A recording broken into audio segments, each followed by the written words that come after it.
Hello everyone, I am Nikita Gupta और हमने start किया था यूनिट सेकंड का चैप्टर डिस्टिलेशन, जिसके अंदर अभी तक हमने डिस्टिलेशन का introduction, then objective, then basic principle and then separation के प्रिंसिपल को स्टडी किया। फिर हमने टाइपिकल ऑपरेटिंग पैरामीटर्स देखे जो कि डिस्टिलेशन को अफेक्ट कर रहे थे। देन हमने डिस्टिलेशन की फार्मास्यूटिकल एप्लीकेशंस को स्टडी किया। फिर हमने हमारे मेन टॉपिक को स्टार्ट किया जो था methodology of simple distillation. Means कि हमने सिंपल डिस्टिलेशन प्रोसेस के थ्रू डिस्टिलेशन के मैकेनिज्म को समझा। अब हम इसी मेथडोलॉजी को फर्दर कंटिन्यू करते हुए सेकंड डिस्टिलेशन मेथड स्टडी करने जा रहे हैं, दैट इज़ फ्लैश डिस्टिलेशन। तो जैसे कि नाम से पता चल रहा है फ्लैश डिस्टिलेशन, जिसके अंदर बेसिकली क्या होगा, फ्लैश होगा।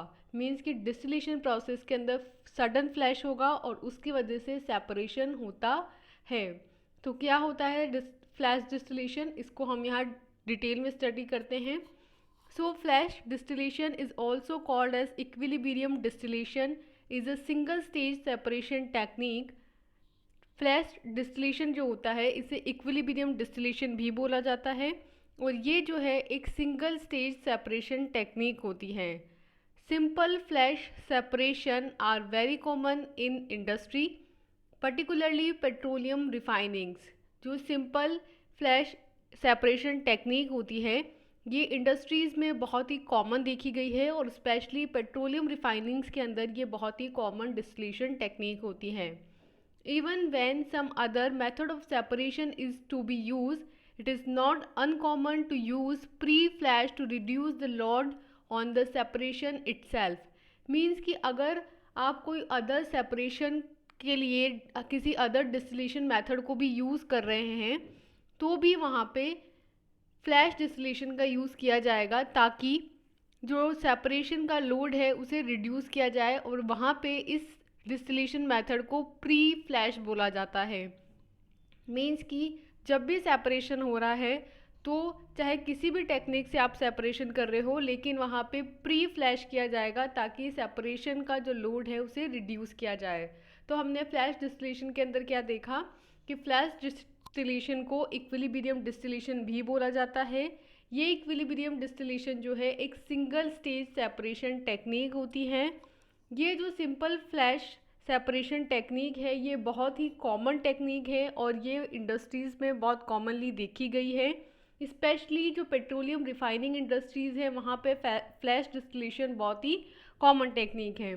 इवन अगर आपके सेपरेशन मेथड के लिए आप किसी अदर डिस्टिलेशन मेथड को भी यूज़ कर रहे हैं तो भी वहाँ पे प्री फ्लैश जो है बहुत ही अनकॉमन है। मीन्स कि आपको कॉमनली देखने को मिल जाएगा ताकि सेपरेशन के लोड को रिड्यूस किया जा सकता है। तो इसलिए यहाँ पे हम फ्लैश डिस्टिलेशन को स्टडी करना एक इम्पॉर्टेंट पैरामीटर हो जाता है, क्योंकि चाहे डिस्टिलेशन के फॉर्म में आप फ्लैश को यूज़ करें या ना करें, सेपरेशन की जहाँ पे बात आएगी वहाँ पे फ्लैश डिस्टिलेशन का जिक्र ज़रूर होगा। क्या है फ्लैश डिस्टिलेशन का प्रिंसिपल, किस प्रिंसिपल पे ये बेस्ड होती है। The separation using flash distillation is based upon the flash vaporization. तो फ्लैश डिस्टिलेशन के अंदर जो सेपरेशन होता है बेसिकली वो फ्लैश वेपराइजेशन पे बेस्ड होता है। In flash vaporization hot liquid mixture when passes from high pressure zone to a low pressure zone suddenly get vaporize. तो इस फ्लैश वेपराइजेशन में क्या होता है, जब कोई हॉट लिक्विड मिक्सचर किसी हाई प्रेशर जोन से लो प्रेशर जोन में एंटर करता है तो सडनली प्रेशर के रिड्यूस होने से वो वेपराइज हो जाता है। Reduce pressure reduces the boiling point which leads to the vaporization of the liquid. Means कि क्या होता है, जो सडनली प्रेशर रिड्यूस होता है उसकी वजह से बॉइलिंग पॉइंट भी रिड्यूस होता है और उसकी वजह से जो लिक्विड है वो वेपराइज हो जाता है।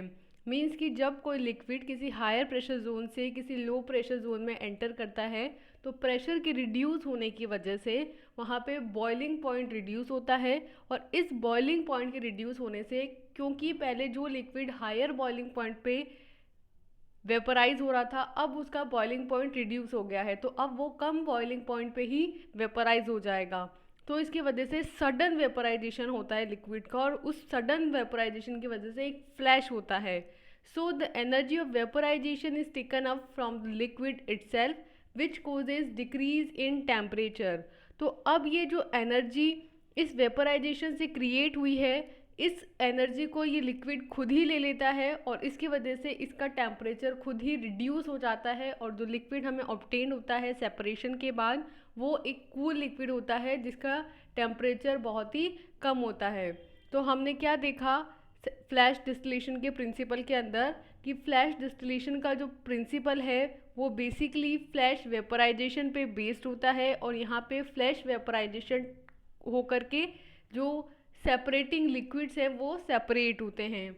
इसमें क्या होता है, जब कोई हॉट लिक्विड मिक्सचर किसी हाई प्रेशर जोन से लो प्रेशर जोन में ट्रांसफ़र होता है, तो सडनली प्रेशर के रिड्यूस होने से वो वेपराइज हो जाता है.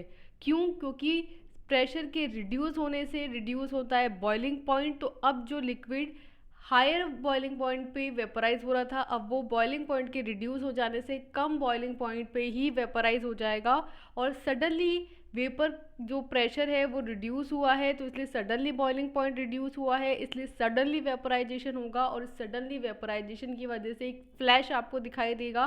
और ये जो एनर्जी क्रिएट हुई है इस वेपराइजेशन से, वो उस लिक्विड के थ्रू खुद ही ले ली जाएगी, जिसकी वजह से टेम्परेचर जो है वो डिक्रीज हो जाता है उस लिक्विड का. तो ये प्रिंसिपल होता है फ्लैश डिस्टिलेशन का.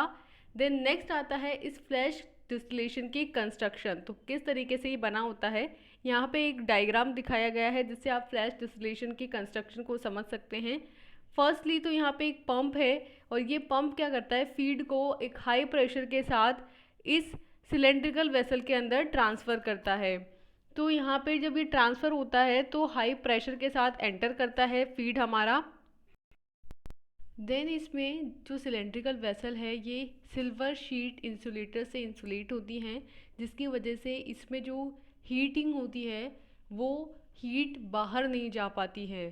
फिर आप देख सकते हैं इसके अंदर एक नीचे हीटिंग टैप है, जिसकी वजह से जो हमारा मटेरियल है जो फीड है वो हीटअप होगा, और इसमें साथ में ग्लास वूल्स लगी हुई हैं.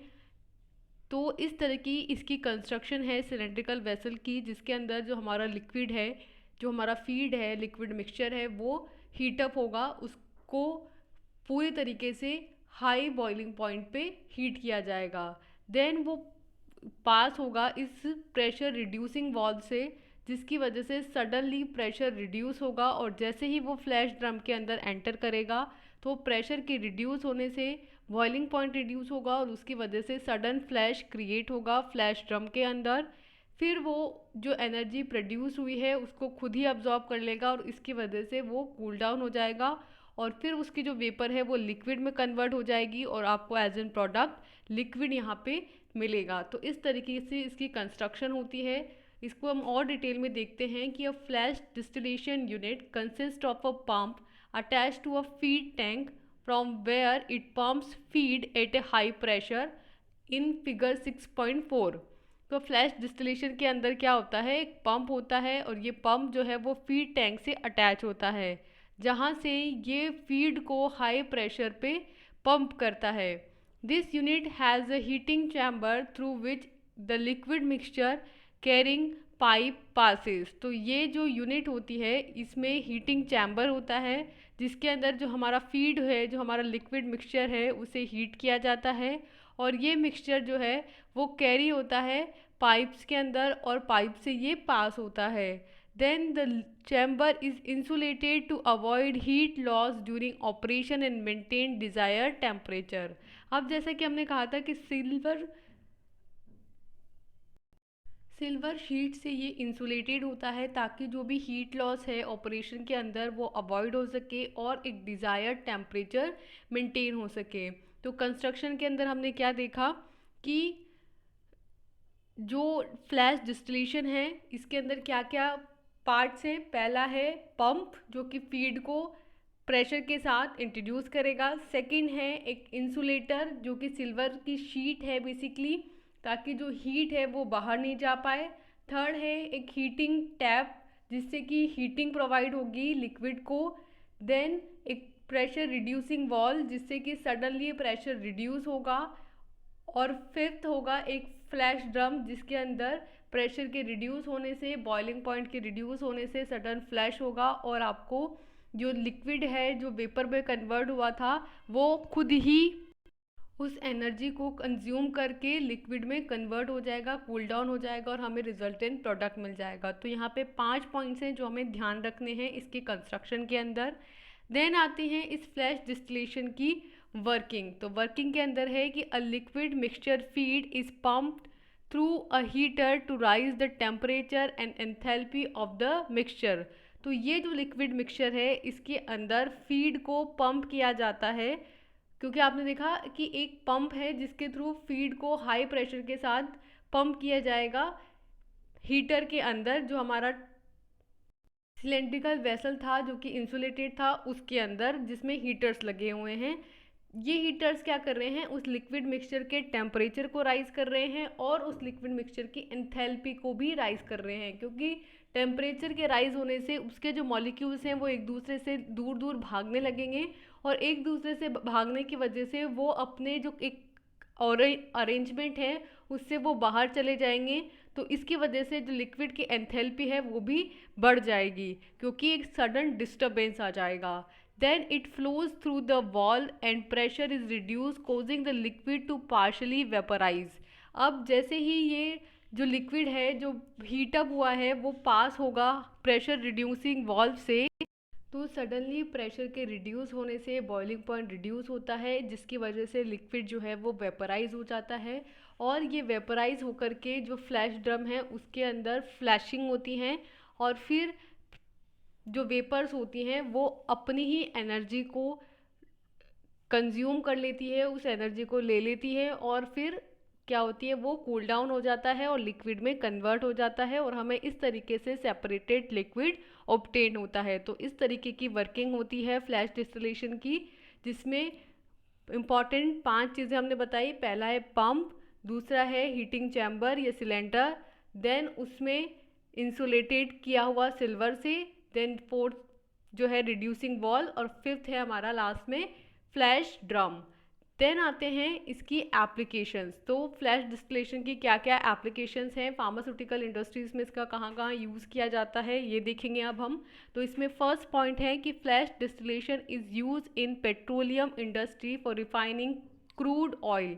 तो जैसा कि हमने इंट्रोडक्शन के अंदर भी कहा था कि स्पेशली जो रिफाइनिंग इंडस्ट्रीज़ होती हैं जहाँ से क्रूड ऑयल को रिफाइन किया जाता है, सेपरेट किया जाता है, उससे जो उसमें वेस्टेज होता है उसको और हमारे प्योर ऑयल को जिसमें सेपरेट किया जाता है, तो उसके अंदर फ्लैश डिस्टिलेशन जो है अपना एक बहुत ही इंपॉर्टेंट रोल प्ले करता है।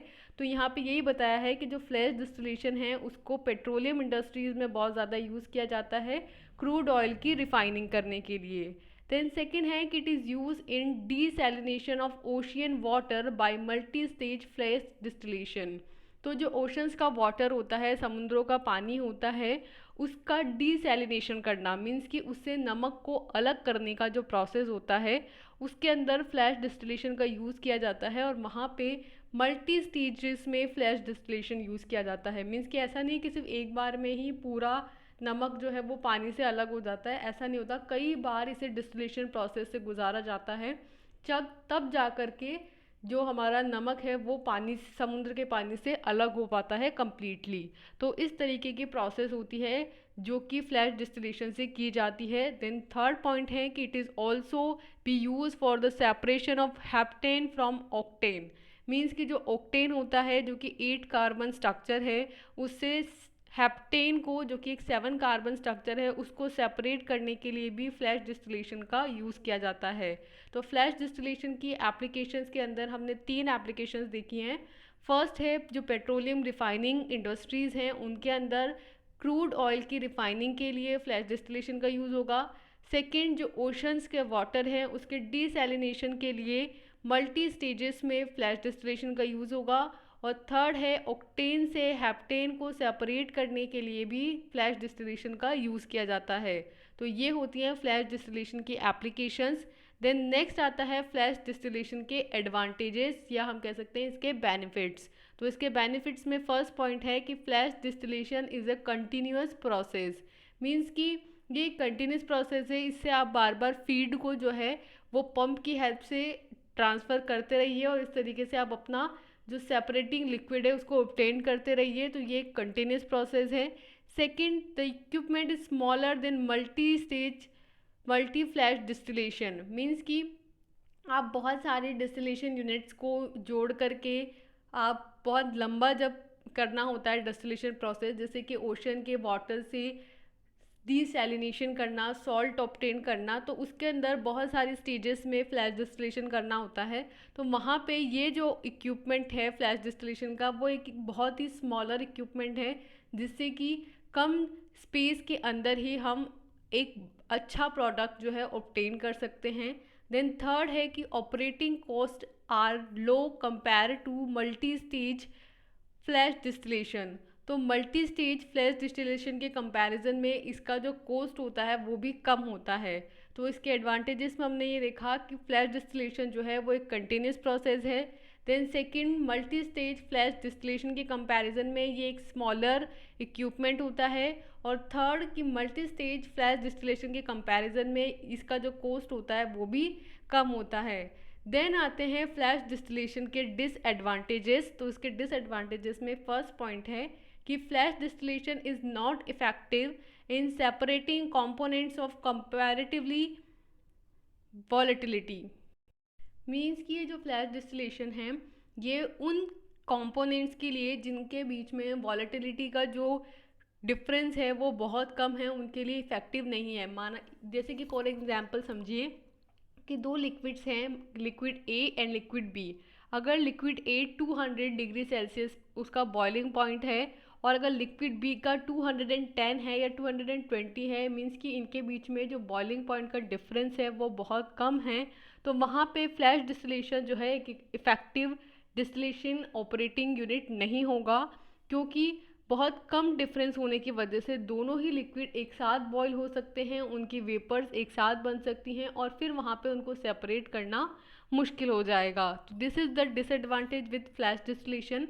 देन सेकंड है कि it is not suitable for two component system. Means कि दो कंपोनेंट सिस्टम के लिए ये सुटेबल नहीं होता है। इसे मल्टी कंपोनेंट सिस्टम्स के लिए अप्लाई किया जाता है। मीन्स कि जहाँ बहुत सारे आपके लिक्विड ऑफ मिक्सचर हो और आपको डिफरेंट लिक्विड ऑफ मिक्सचर से हर एक लिक्विड को सेपरेट करना हो, तब ये एक सूटेबल इक्विपमेंट है। जबकि टू कंपोनेंट सिस्टम के लिए ये एक सूटेबल इक्विपमेंट नहीं होता है। देन थर्ड है कि it is not efficient distillation when nearly pure components are required because the condensed vapor and the residual liquid contain both components of same extent। Means कि अगर आपको एकदम प्योर कंपोनेंट चाहिए तो फिर ये एक इफेक्टिव डिस्टिलेशन नहीं है, इसीलिए इसे प्री फ्लैश की तरह यूज़ किया जाता है समटाइम्स, ताकि आप एक थोड़ा सा रफली सेपरेशन कर सकें। एकदम प्योर सेपरेशन ये नहीं कर पाता है और नियरली प्योर कंपोनेंट्स जो हैं इस डिस्टिलेशन से हमें ऑब्टेन नहीं होते हैं, क्योंकि इसमें जो कंडेंस वेपर बनती है और जो रेसिड्यूअल लिक्विड आता है, दोनों के अंदर ही एक दूसरे के जो कंपोनेंट्स हैं वो थोड़े अमाउंट में ज़रूर होते हैं। इस वजह से आपको प्योर कंपोनेंट्स इसमें नहीं मिलते हैं। तो इसके डिसएडवांटेजेस में हमने क्या देखा, पहला तो ये कि जो जिनकी कंपैरेटिवली वॉलेटिलिटी बहुत कम होती है, मीन्स कि जिनके बॉइलिंग पॉइंट्स आपस में बहुत पास पास होते हैं, उन कंपोनेंट्स को सेपरेट करने के लिए ये एक इफ़ेक्टिव मेथड नहीं है। सेकंड, हमने कहा कि टू कंपोनेंट सिस्टम्स के लिए ये एक सूटेबल मेथड नहीं है। देन थर्ड, हमने कहा कि वो कंपोनेंट्स जब आपको प्योर कंपोनेंट चाहिए, तो प्योर कंपोनेंट्स की जब आपको रिक्वायरमेंट होती है तब ये डिस्टिलेशन मेथड एक इफ़ेक्टिव मेथड नहीं होता है, क्योंकि इसमें जो कंडेंस वेपर बनती है और जो रेसिड्यूअल लिक्विड्स होते हैं, दोनों के अंदर ही एक दूसरे के कंपोनेंट कुछ अमाउंट में प्रेजेंट होते हैं। देन यहाँ पे कंप्लीट होती है हमारी फ्लैश डिस्टिलेशन, जिसके अंदर हमने सबसे पहले फ्लैश डिस्टिलेशन का एक बेसिक इंट्रोडक्शन देखा, फिर हमने फ्लैश डिस्टिलेशन का प्रिंसिपल, कंस्ट्रक्शन, वर्किंग, एडवांटेजेस और डिसएडवांटेजेस को कंप्लीट किया। तो यहाँ पे हमारी second distillation method flash distillation complete होती है। आई होप सो आपके फ्लैश डिस्टिलेशन से रिलेटेड सारे डाउट्स क्लियर हो गए होंगे। सो अभी के लिए thank you. Next video lecture में हम थर्ड डिस्टिलेशन टेक्निक देखेंगे, that is fractional distillation. So for now thank you and all the best.